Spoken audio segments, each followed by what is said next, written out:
On the second anniversary of the 9/11 attack on the World Trade Center, George Bush asked for an $87 billion increase in military spending. At the same time, the media released a dramatic video showing Osama bin Laden alive and well and threatening to make the 9/11 attack seem like foreplay. How much do we really know about America's favorite villain?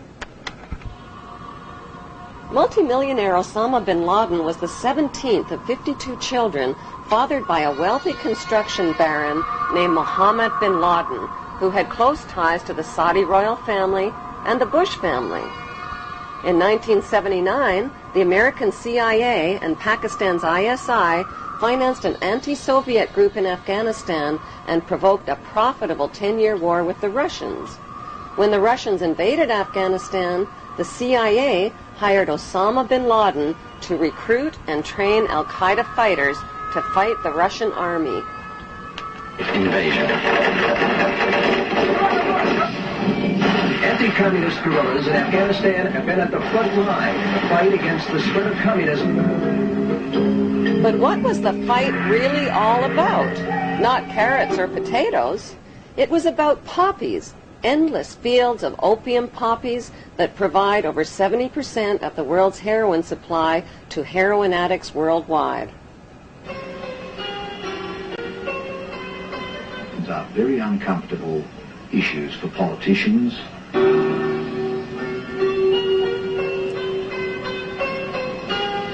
It was a dramatic story, but the media failed to tell us the less heroic side of Afghanistan's freedom fighters. America's new friends had become hooked on the economics of the poppy. During the war, many of the Mujahideen radically increased the production of opium, the raw ingredient of heroin. The international drug trade began in 1606 when Queen Elizabeth I built England's wealth by trafficking illegal opium from India to China. British East India Shipping Company and profited handsomely, not just from drug trafficking, but from trafficking African slaves with her slave trader, John Hawkins.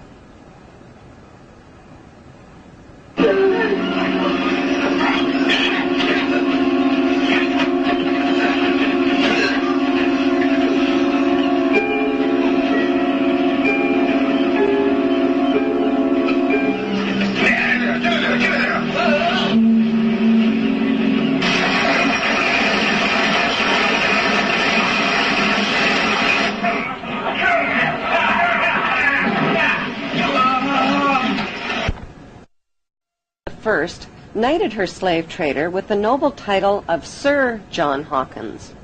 By 1830, the British had distanced themselves from dope dealing by granting opium monopoly rights to the Jewish Sassoon family, who became known as the Rothschilds of the Far East. As an agent for the Crown, David Sassoon shared his dope profits with Queen Victoria. The British East India Company built a major factory to process the opium here at Gazipur. It's still a lucrative earner for the Indian government, which sells opiates to the world's pharmaceutical industry. When the Chinese banned opium and destroyed 600 chest loads of the addictive drug, Sassoon and the British retaliated. It was a financial disaster for the British. With huge profits at stake, they retaliated with the Opium Wars of 1843 and 1858. The forces of the market were to defeat China's moral prohibition. Sassoon and the British forced drug addiction onto an entire nation, stole the island of Hong Kong, and made Hong Kong the capital of the British international drug trade. In 1872, Queen Victoria knighted David Sassoon's son, Albert Sassoon, who spread the illegal opium trade throughout China and Japan. In 1887, Sir Albert Sassoon married Aline Carolyn Rothschild and joined the pirated fortunes of the Sassoon drug cartel with the Rothschild money cartel. Today, it's business as usual for the descendants of the Sassoon and Rothschild families, who socialized with Queen Elizabeth II and Prince Charles as elite members of Britain's inner power circle. Many have been granted royal titles, like Sir, Countess, Baron, and Marquis, but their many victims aren't fooled by the crowns, the titles, and the tuxedos. They have very different titles for them. Titles like liars, thieves, dope dealers, and mass murderers for the crown.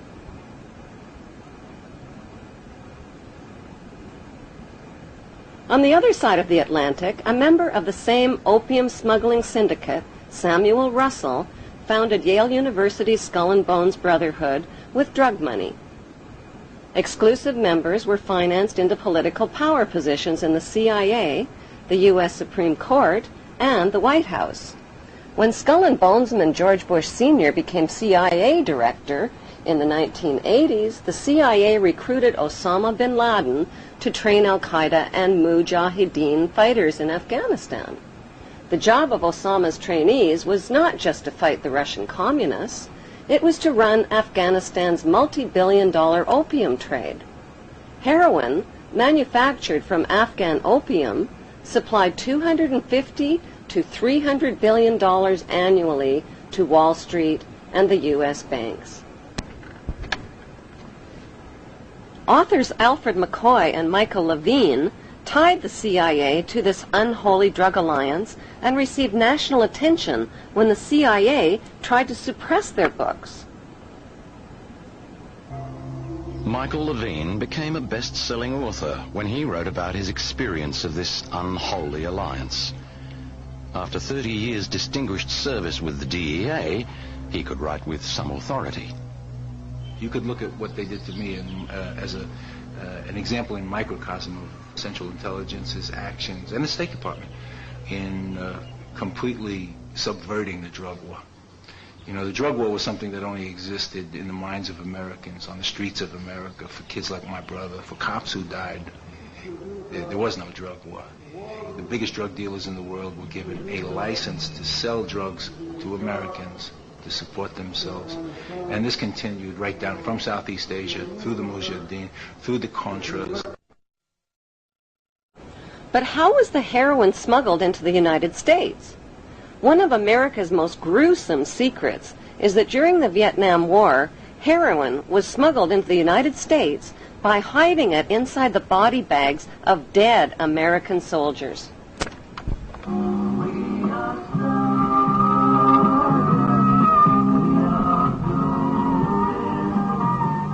By the end of the 1960s, 1/3 of U.S. soldiers in Vietnam and close to 1 million United States citizens were hooked on heroin. Drugs like LSD, mescaline, marijuana, and hashish also swamped the streets and college campuses of America. Who or what turned America's youth onto these illegal drugs? Celebrity anti-war activists like Aldous Huxley, Timothy Leary, Allen Ginsberg, and Bertrand Russell sold America's youth on acid rock, tripping out, and one world government. Their financing came from the Warburg Banksters and IPS, Institute for Policy Studies.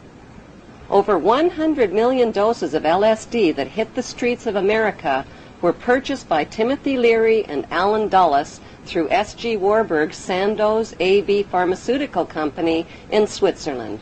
Free sample-sized packages of acid were handed out not only on college campuses, but at rock concerts, where musicians persuaded millions of fans to get high.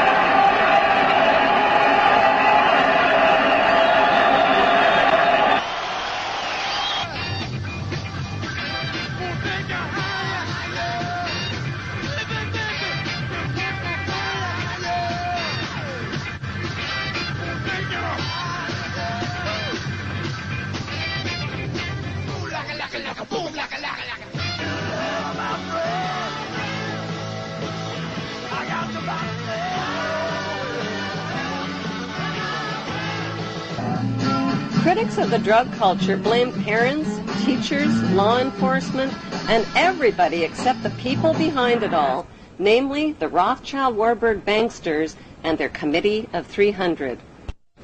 According to Dr. John Coleman, who wrote the story of the Committee of 300, The Beatles rock group were brought to America by the Tavistock Institute. Tavistock launched the drug culture revolution in America to popularize and normalize social drug use. Through their record companies and advertising monopolies, the banksters have packaged and financed their celebrity salesmen to anesthetize, addict, and enslave billions of people worldwide with dependencies on both prescription and non-prescription, legal and illegal drugs. Those drugs range from alcohol, nicotine, and caffeine to Prozac, crack cocaine, and heroin. Like the phony war on terrorism, the phony war on drugs is a cat and mouse game being fought with one hand and fed with the other. The peace symbol adopted by the drug flower children of the 60s